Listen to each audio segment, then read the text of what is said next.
그 노래가 히트한 건 정말 기적 같은 일이에요. 정말 아직도 되게 미스테리한 저의 과거 중에 하나예요. 어떻게 사람들이 이 노래를 좋아했을까 싶은 게,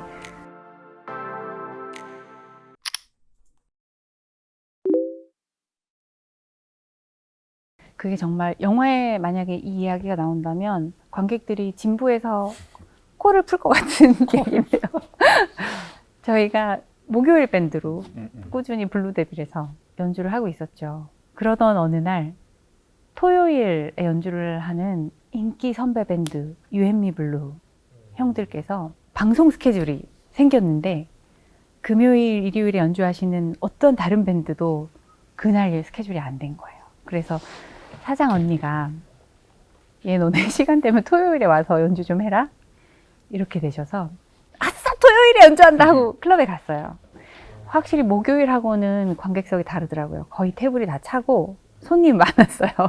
저희가 연주하던 목요일은 어떤 때는 손님이 안 계신 수도 있어요. 딱 한 번이지만 손님이 안 계신데 연주한 적도 있거든요. 그래서 신나서 연주를 그날 마치고 내려왔는데, 손님 단체로 오신 테이블에서 어떤 남자분이 오시더니 잠깐 자기 테이블에 와서 얘기를 하자는 거예요. 되게 수상하죠. 가지 않았어요. 그랬더니 다른 분들이 오셔서 명함을 주시는데 MBC 영화 프로덕션의 프로듀서들 분들이더라고요. 어쨌든 수상하지만 여기는 공공장소고 우리는 셋이니까 힘을 내서 가봤어요. 무슨 얘기 하나. 그랬더니 손님들께서 영화를 제작 중인데 그 영화의 타이틀곡을 만들어줬으면 좋겠다는 거예요. 거짓말 같죠? 진짜 들은 순간 이 사람들이 무슨 얘기를 하는 거지 지금? 그런 마음이 들었어요. 근데 차근차근 들어보니까 사기가 아니었어요. 그래서 한 2, 3일 유예를 줄 테니까 노래를 한번 새로 만들어 봐라 그러셔가지고 3일 동안 노래를 4곡인가 3곡 만들어서 들려드렸는데 그중에 헤이헤이를 고르셨어요. 그래서 그 노래가 영화의 타이틀곡으로 쓰였는데, 영화의 타이틀곡으로 쓰인다고 해서 그게 다 히트곡이 되는 건 아니잖아요. 그래서 와, 드디어 우리가 우리 이름을 찍은 CD가 나오겠구나, 영화의 크레딧에 우리 팀 이름이 올라가겠구나 하고, 그래도 저희는 굉장히 기뻤거든요. 근데 정말 아무도 예상하지 못했는데 그 노래가 그해 여름 되게 히트를 했어요. 저희 자우림 역사상 가장 순위 프로에서 순위가 높았던 곡이에요. 이거 이후로는 1위 후보가 된 적이 없거든요. 첫 끝발이었구나. 네. 그게. 그날 형님들 원래 팬이셔가지고 유앤미 블루 공연을 보러 오셨는데 난데없이 엉뚱한 팀 연주를 억지로 관람당하시고 근데 다행히 뭐가 마음에 드셨는지 그렇게 또 의뢰를 해주셔서. 지금 생각해보면 뭘 보고 저희한테 그런 제안을 했는지 좀 의심스러운 게, 그때 저희가 하는 음악들은 다들 이렇게 거의 바닥만 보고 연주하는 그런 음악이었거든요. 굉장히 어둡고 내용도 어둡고. 근데 뭘 보고 우리한테 그런 제안을 했는지 좀 수상하네요. 지금 생각해보니까. 이 말씀을 듣고 보니까 정말 수상한 게 영화는 로맨스 영화거든요. 왜 우리한테 왜 그랬지? 그런 부탁을 했을까? 로맨틱한 노래는 하나도 없었을 텐데.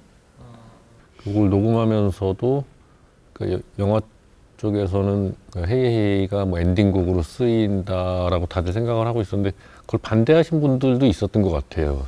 유앤미 블루 노래가 더 좋은데 왜 이걸 엔딩으로 쓰느냐, 그런 얘기를 우리 앞에서 한 사람도 있었어. 네, 꽤 많이 저희 당연히 있어야지.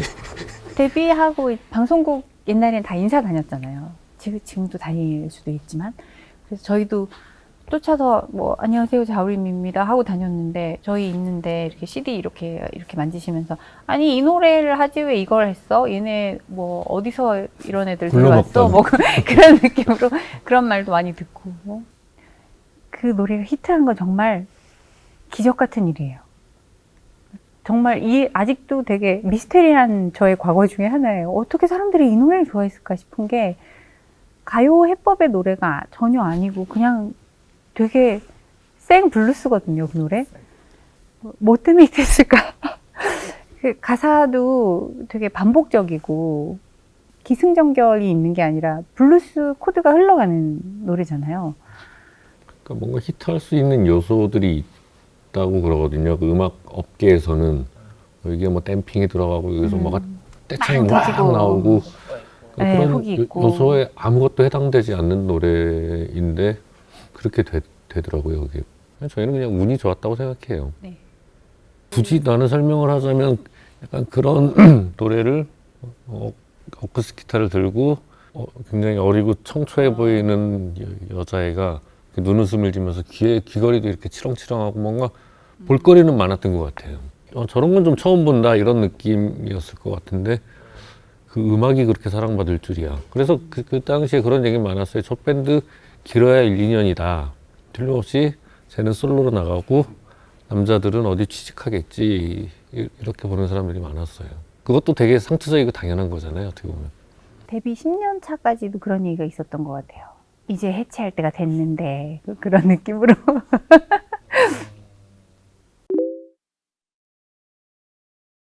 헤이헤이 그 OST 제작하던 레이블이요. 거기서 계속 나왔었죠. 연장뮤직. 앨범이. 네. 대중음악을 안 하시던 때였거든요. 국악하고 재즈만 하시던 김덕수 선생님 하고 김광민 선생님하고 있으셨고, 난장을 통해서 저희가 데뷔한 이유는 역시 MBC랑 사운드 트랙 계약을 가지고 계셨기 때문에 자연스럽게 소개를 받아서 그렇게 됐는데요. 첫 번째 레이블도 저희한테 굉장히 영향을 크게 미쳤다고 저는 생각하는 게, 음악적으로 아무 터치를 하지 않았어요. 너무 안 했어. 너 아무것도 아예 안 터치 안 했어. 하고 아예.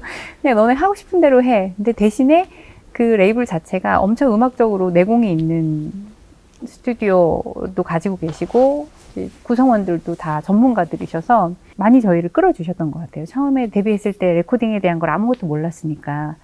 그래서 그때 굉장히 가족처럼 본인들 일이신 것처럼 굉장히 전력으로 도와주셔서 자우림이 또 잘 됐던 게 아닌가 해서 지금도 굉장히 감사한 부분이고요.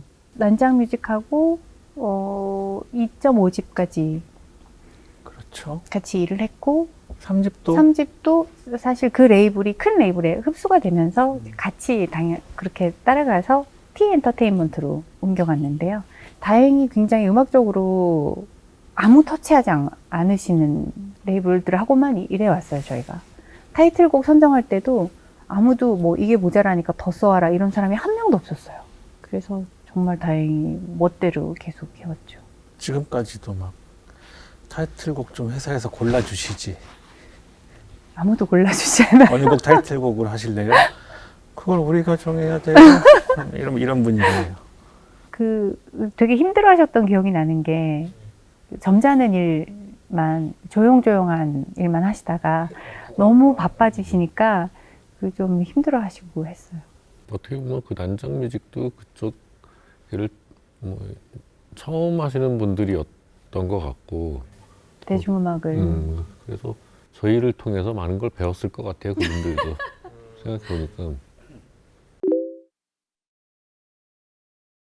일탈의 가사가 처음에 나왔을 때 방송 금지곡 되고, 저희 데뷔했을 때는 금지곡이라는 게 있었으니까 웬만하면 다 금지곡이었어요.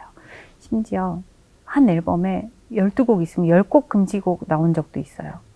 별로 중요한 기준은 아닌 것 같은데, 저희 생각으로는 그게 그렇게 막 파격적이라고 느껴지진 않았고요. 오히려 그냥 전 통쾌한 가사가 아닐까 생각했어요. 지금보다 더 어떤 의미로는 갑갑한 시대였으니까. 오래됐잖아요. 그냥 뭔가 일탈행위를 하면서 저 사람 골탕 먹이고 싶다 이런 상상을 하면서 만든 가사인데, 처음에 그 옥탑방에서 유나가 막 가사 쓰면서 들려줬을 때 성규랑 저도 이 노래 가사가 뭐 파격적이다 이런 생각은 안 했던 것 같아요. 어느 지하철역이 제일 사람 많아 이런 건 물어보면 신도림역이라고 조사. 가르쳐주고. 그래서 형들한테 물어봤더니 이구동성으로 신도림역이라고 하더라고요.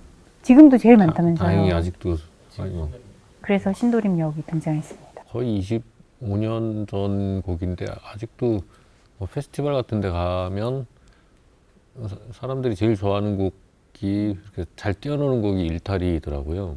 그게 좀 신기해요, 저는. 가사 작업을 할 때 보통은 사람들이 무슨 얘기 듣고 싶어 할까라는 생각은 안 하는데요. 그 노래가 몇 곡 안 되게 사람들이 무슨 얘기를 듣고 싶어 할까를 궁리하면서 쓴 노래예요. 이런 얘기를 듣고 싶어 하겠지? 라고 생각했어요. 지금도 성경 말씀하신 것처럼 지금도 사람들이 원하는 얘기는 그런 고소한 얘기더라고요.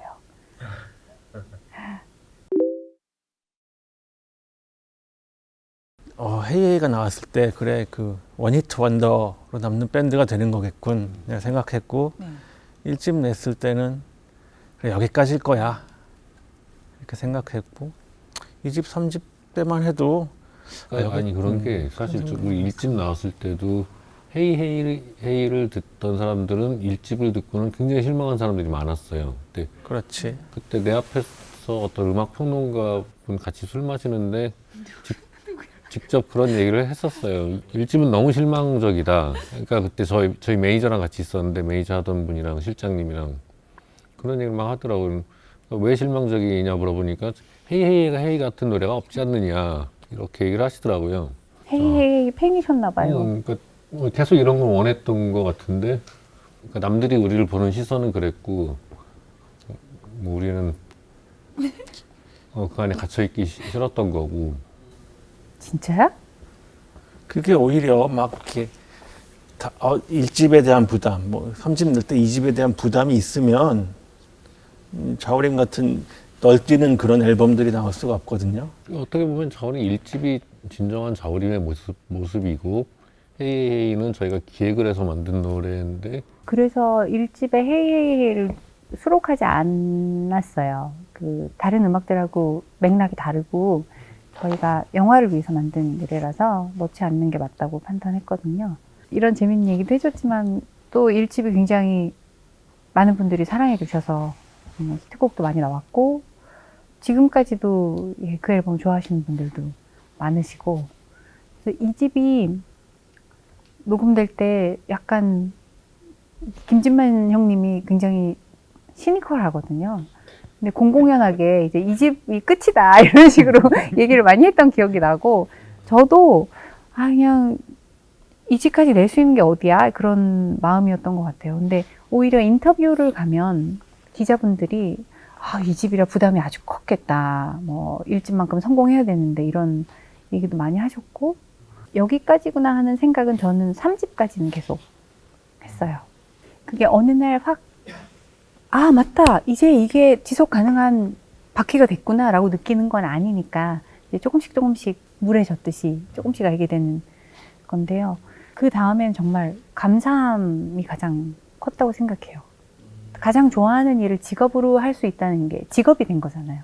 큰 빚을 지는 것 같은 감사함이 있습니다. 유나가 언젠가부터 옛날 처음에 데뷔하고서는 한동안은 사람들이 사인을 해달라거나 사진 찍어도 돼요라거나 그런 부탁을 하면 그걸 굉장히 힘들어 했었는데 언젠가부터는 그게 없어지더라고요.